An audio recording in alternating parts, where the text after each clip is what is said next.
Egunon eta ongi etorri Arduino tailerraren 3. bideora. Bideo honetan zehar Arduino IDE programa deskargatuko dugu eta programa honen oinarrizko erabilera ikasiko dugu.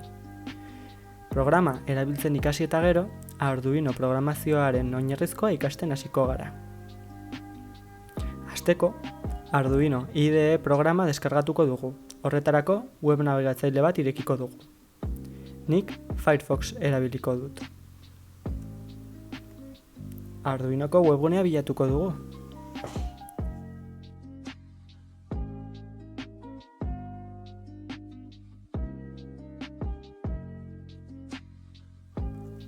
Behin Arduino webgunean gaudenean, software sekzioan sartuko gara. Hemen, sistema eragile ezberdinetarako aukerak ikusiko ditugu. Nik Ubuntun lan egiten ari naiz oraintxe bertan. Beraz, Linux 64 bit aukeratuko dut. Prozesu hau antzekoa izango da beste sistema eragiletarako. Aukeratu eta gero, donazio bat egiteko aukera emango digu. Just download sakatu eta gero, programa deskargatzen hasiko da. Deskargatutako fitxategia, artxibo konprimitu bat dela ikus dezakegu. Behin programa deskargatuta izan eta gero, guk aukeratutako toki batean erauziko dugu.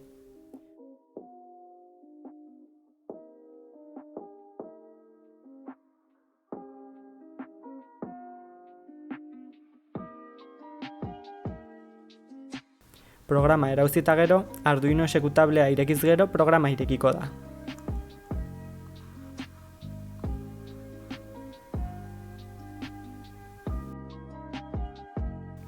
Behin programa irekitzen denean, hurrengo pantaila ikusiko dugu. Egiaztatu botoia sakatuz gero, programa konpilatuko da, eta arazorik egotekotan abisatuko digu. Kargatu botoia sakatzerakoan eta plaka bat konektatuta baldin badago, orduan programa Arduino plakara igoko da. Berria botoia sakatuz gero, fitxategi berri huts bat irekiko zaigu. Ireki botoia sakatuz gero, proiektu bat irekitzeko menua agertuko zaigu. Gorde botoia sakatuz gero, proiektua gordetzeko menua agertuko zaigu. Azkeneko, serial monitoreko botoia sakatuz gero, serial monitorea irekiko zaigu. Hemen Arduinotik mezuak bidali zein jaso ahalko ditugu. Adibidez, temperatura sensore bat konektatzen baldin badugu Arduinora, hemen haren balioa ikusi ahalko dugu. Edo adibidez, argi bat konektatzen baldin badugu Arduinora, hemendik piztu zein itzali ahalko dugu. Hala programatzen badugu. Serial monitorea nolabait gure ordenagailua Arduinorekin hitz egiteko modu bakarra da. Fitxategi menuan, lehen ikusi ditugun berria, ireki zein gorde botoiak ditugu. Adibiden barruan, sentsore zein eragile ezberdinetarako balioagarri izan altzaizkigun kode zati txikitxoak aurki ditzazkegu. Adibide hauek kategoria ezberdinetan sailkatuta aurkituko ditugu.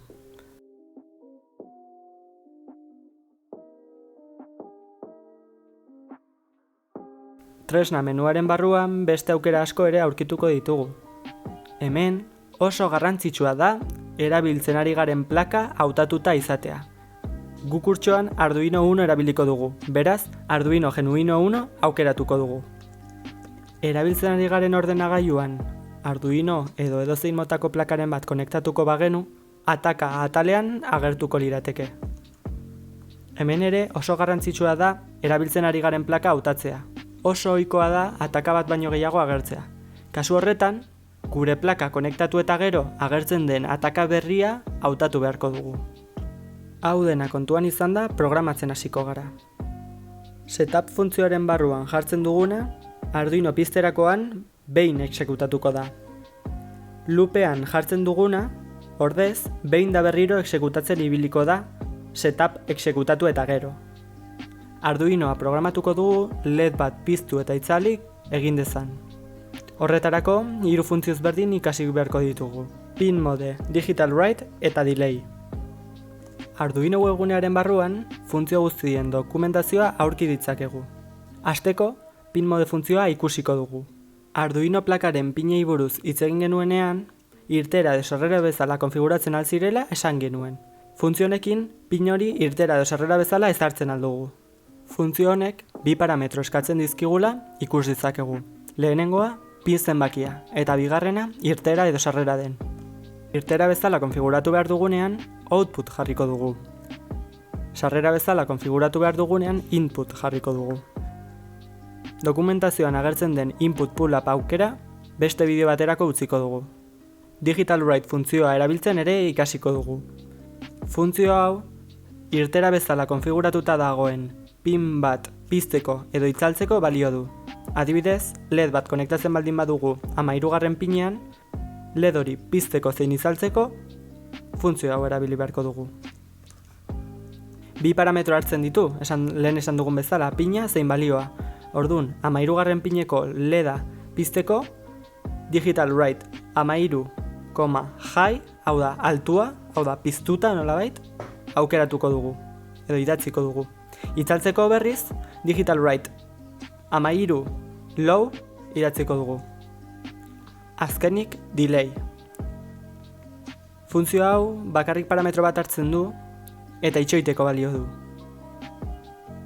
Delay 1000 jartzen baldin badugu, 1000 milisegundo, hau da, segundu bat itxoingo du Arduinok.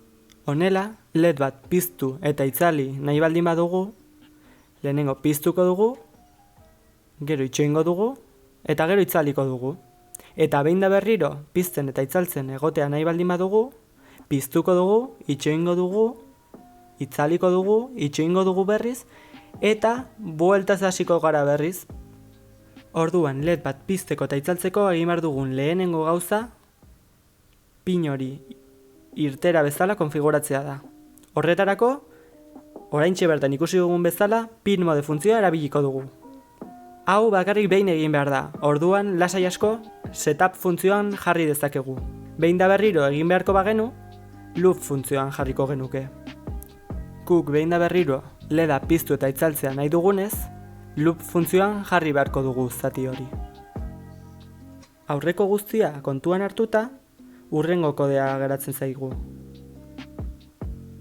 Egiaztatu botoia sakatuz gero, Arduino IDE softwarea gure programa konpilatuko du eta errorerik aurkitzekotan abisatuko digu. Konpilazioa burutu dela, esaten baldin badigu, dena ongi joan dela esan nahi du. Kodea egiaztatuta gero, Arduinoa konektatzen aldugu programa igotzeko.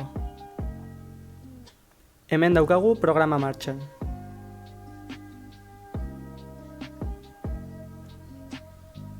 Hurrengo bideoan zehar protoboard baten funtzionamendua ikasiko dugu eta LED hori kanpotik konektatuko dugu.